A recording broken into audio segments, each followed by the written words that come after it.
নমস্কার, আমি উজ্জ্বল শর্মা শাস্ত্রী বলছি।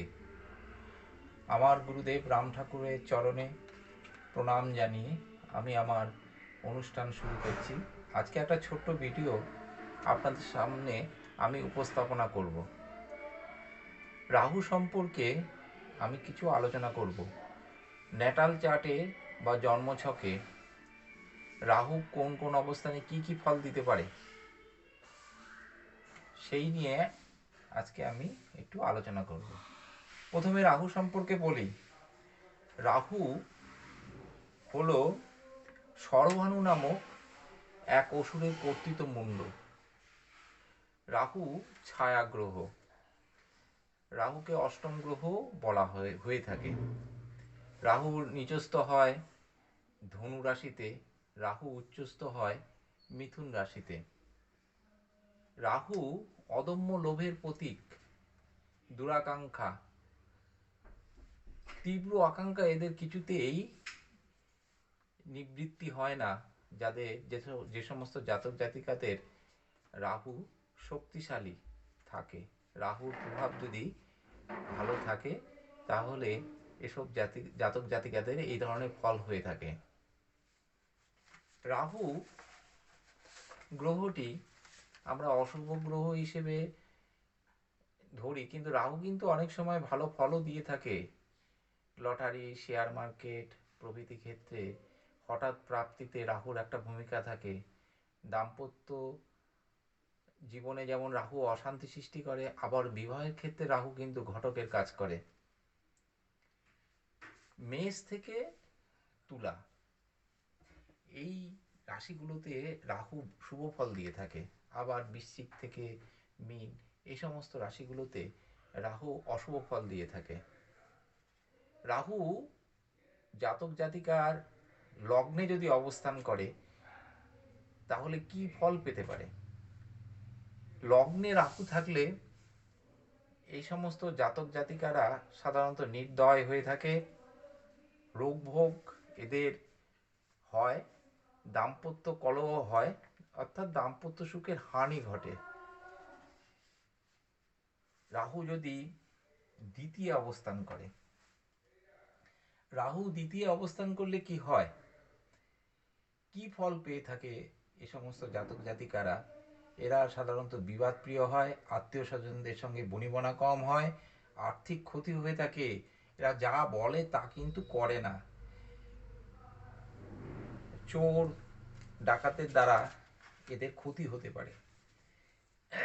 এবার আসা যাক তৃতীয় স্থানের কথা। রাহু যদি তৃতীয় অবস্থান করে, এক্ষেত্রে কিন্তু শুভ ফল মিলবে। রাহু তৃতীয় অবস্থান করলে পরাক্রম বৃদ্ধি পায়, উদ্যমতা বৃদ্ধি পায় এবং বাহুবলে যথেষ্ট বলীয়ান হয়, দল গঠন করে দলের নেতাও হতে পারে। রাহু তৃতীয়স্থ হলে রাহুর দশা কিন্তু শুভই হয়। রাহু যদি চতুর্থে থাকে, এবার চতুর্থে রাহু যদি অবস্থান করে, তাহলে কি কি ফল জাতক জাতিকারা পেতে পারে? বন্ধু সুখের হানি ঘটে, মাতৃ সুখের হানি ঘটে, পারিবারিক সুখের ক্ষেত্রে এদের শান্তির অভাব হয়, সরকারি চাকরি কিন্তু এরা পেতে পারে। কিন্তু চতুর্থে রাহু থাকলে পড়াশোনার ক্ষতি হতে পারে, ছাত্রছাত্রীরা অমনোযোগী হতে পারে। অবশ্যই প্রতিকার বিধান করার প্রয়োজন আছে। আমি রাহু রক্ষা কবচ করে থাকি। রাহু রক্ষা কবচ খুব কম খরচে এবং খুব যত্ন সহকারে করে থাকি। আপনারা আমার হোয়াটসঅ্যাপের নাম্বারে যোগাযোগ করতে পারেন। আমি রাহু কবচ করে থাকি, অন্যান্য গ্রহ কবচও করে থাকি। পাথর হিসেবে আপনারা শিলনিজ গোমেদ ব্যবহার করতে পারেন। শিলনিজ গোমেদ আমি ব্যবস্থা করে দিতে পারবো, আপনারা আমার সঙ্গে যোগাযোগ করতে পারেন। মূল হিসেবে অশ্বগন্ধা মূল ব্যবহার করা যেতে পারে। আর শুভ ধাতু হচ্ছে লোহা। রাহু যদি পঞ্চমে থাকে, তাহলে কি হবে? পঞ্চমে রাহু জাতক জাতিকাদের ভীরু করে তোলে। এদের পেটের গন্ডগোল হয়, উদারাময় হয়, আর্থিক সঙ্গতিহীন হয়, ফল প্রাপ্তিতে কিন্তু বাধা পেয়ে থাকে এরা। মেষ লগ্নের ক্ষেত্রে সিংহে যদি রাহু থাকে তাহলে সন্তানের ক্ষেত্রে অশুভ ফল মিলবে। উপযুক্ত প্রতিকার বিধান করা কিন্তু প্রয়োজন, এমনকি সন্তান হানি পর্যন্ত হতে পারে। সুতরাং ভালো জ্যোতিষীর দ্বারা আপনারা এই ন্যাটাল চার্ট ভালো মতো দেখিয়ে সুন্দর প্রতিকার বিধান করুন। রাহুর প্রতিকার বিধান করুন। রাহু অশুভ অবস্থায় থাকলে অনেক খারাপ ফল দিতে পারে, এমনকি ফাড়া ঘটিয়ে দিতে পারে, রক্তপাত ঘটিয়ে দিতে পারে, অ্যাক্সিডেন্ট হতে পারে, দাম্পত্য সুখের হানি ঘটায়, রোগ ভোগ করায়, অনেক অশুভ কাজগুলো রাহু করে থাকে। আবার রাহু বিশেষ বিশেষ ক্ষেত্রে যেমন তৃতীয়, ষষ্ঠ, একাদশ স্থানে যদি রাহু থাকে তাহলে শুভ ফল মিলবে। রাহু যদি ষষ্ঠে থাকে শত্রু ধ্বংসকারী হয়, এরা কিন্তু সবল স্বাস্থ্যের অধিকারী হয়, এদের রোগ ভোগ কম হয়, দীর্ঘায়ু হয়, সুখে এরা জীবন কাটাতে পারে, কারণ ষষ্ঠে রাহু শুভ ফলই দিয়ে থাকে। সপ্তমে রাহু কিন্তু খারাপ ফল দিয়ে দেয়। সপ্তমে রাহু থাকলে বিবাহে ঝামেলা হয়, বিবাহ অনুষ্ঠানে ঝামেলার সৃষ্টি হতে পারে। স্ত্রী কিন্তু রুগ্ন হয়, রোগ পীড়িত হয়, নিজেও রোগ পীড়িত হয়, স্ত্রী ঝগড়াটে হয়, এমনকি স্ত্রী রোগিণী হয়। আর জাতক জাতিকার ক্ষেত্রে স্বামী রোগী পর্যন্ত হতে পারে, সাংসারিক অসুখী, তার সামাজিক ক্ষেত্রে বদনাম পর্যন্ত হতে পারে। অষ্টমে রাহু থাকলে কি ফল দিয়ে থাকে? জাতক জাতিকার অষ্টমে যদি রাহু থাকে তাহলে কি হবে? রুগ্ন হবে, যে কোনো কাজ করতে গেলে অনেকটা সময় নিয়ে ফেলবে অন্যদের থেকে, দীর্ঘসূত্রী যাকে বলা হয়। স্বজন আর বন্ধুর সঙ্গে তার মেলামেশা হয়তো তাকে ভুল বুঝবে, একটা বিরূপতা সৃষ্টি হবে, ঝঞ্ঝাট ঝামেলায় বিব্রত হবে, অশ্ব, ভগন্দর, টিউমার, অন্ডকোষ বৃদ্ধি হতে পারে, গুজ্জ রোগ হতে পারে। নবমে যদি রাহু থাকে খানিকটা শুভ ফল মেলে, তবে অশুভ ফলও এই নবমে রাহু থাকলে হয়ে থাকে। অশুভ ফলগুলো কি কি? যদি রাহু দুর্বল এবং অশুভ হয় তাহলে পিতৃবিরোধী হয়, ধর্মবিরোধী হয়, দুষ্ট বুদ্ধি এদের থাকে, কপট কথার মাধ্যমে অন্যদের বিভ্রান্ত করে থাকে। আবার শুভ অবস্থায় থাকলে বুদ্ধিমান হয়, ধনবান হয়, সমাজমান্য হয়, নানা দেশ ভ্রমণ করতে পারে, এরা স্বনাম খ্যাতও হতে পারে। তাহলে নবমে রাহু থাকলে কি কি ফল দিতে পারে মোটামুটি বলা হলো, আরও পরে বিস্তৃতভাবে আমি আলোচনা করব। আজকে রাহু দশমে থাকলে কি হয়, কি ফল পেতে পারে জাতক জাতিকারা? জাতক জাতিকারা উগ্র প্রকৃতির হয়ে থাকে। দশমে যদি রাহু হয় বিদ্যার্থীদের কিন্তু ক্ষতি হতে পারে, পড়াশোনায় অমনোযোগী, যেমন চতুর্থ স্থানে যদি রাহু থাকে বিদ্যায় অমনোযোগী হবে, পড়াশোনায় ক্ষতি হবে।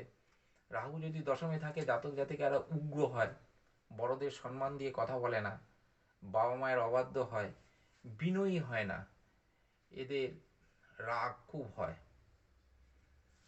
কিন্তু দশমে যদি রাহু থাকে, এই দশমস্ত রাহুর দশা কিন্তু ভালো ফল দিয়ে থাকে। রাহু যদি একাদশে থাকে শুভ ফল কিন্তু মেলে। রাহু একাদশে থাকলে কি কি শুভ ফল মেলে?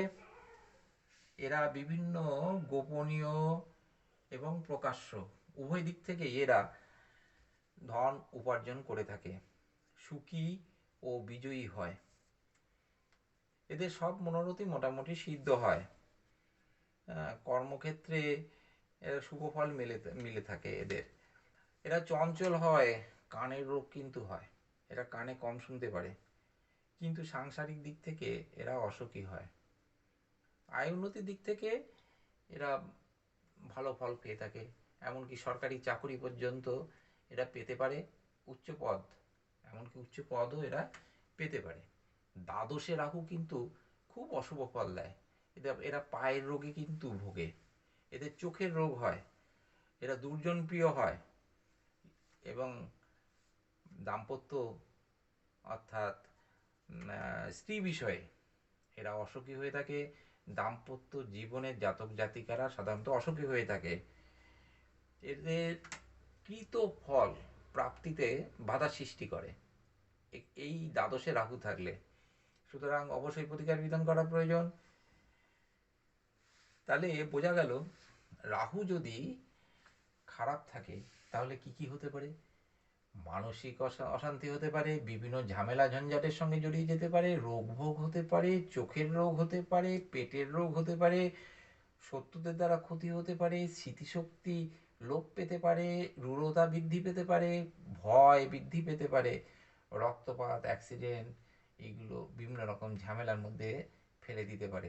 সুতরাং অতি অবশ্যই রাহুর প্রতিকার বিধান করার প্রয়োজন। রাহুর মহাদশা কিন্তু 18 বছরের। এর মধ্যে যদি অশুভ রাহু থাকে তাহলে জীবন কিন্তু বিপর্যস্ত করে দিতে পারে। অতএব আপনারা অতি অবশ্যই এর প্রতিকার বিধান করুন। আমার থেকে না হয় অন্য কোনো ভালো জ্যোতিষীর দ্বারা আপনাদের ন্যাটাল চার্ট বিচার করিয়ে রাহুর প্রতিকার বিধান করুন। রাহু রক্ষা কবচ ব্যবহার করতে পারেন, আমিও রক্ষা কবচ করি খুব যত্ন সহকারে। শিলনিজ গোমেদ ব্যবহার করতে পারেন। আর যারা এই পাথর এবং রক্ষা কবচ নিতে পারবেন না তারা অশ্বগন্ধার মূল ব্যবহার করতে পারেন।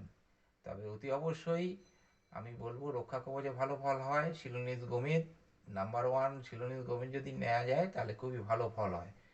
আফ্রিকান গোমেদও ব্যবহার করতে পারেন। আজকের মতো আলোচনা এখানেই শেষ করছি। আমার ভিডিও যদি আপনাদের ভালো লাগে অবশ্যই সাবস্ক্রাইব করবেন, লাইক করবেন, শেয়ার করবেন। নমস্কার।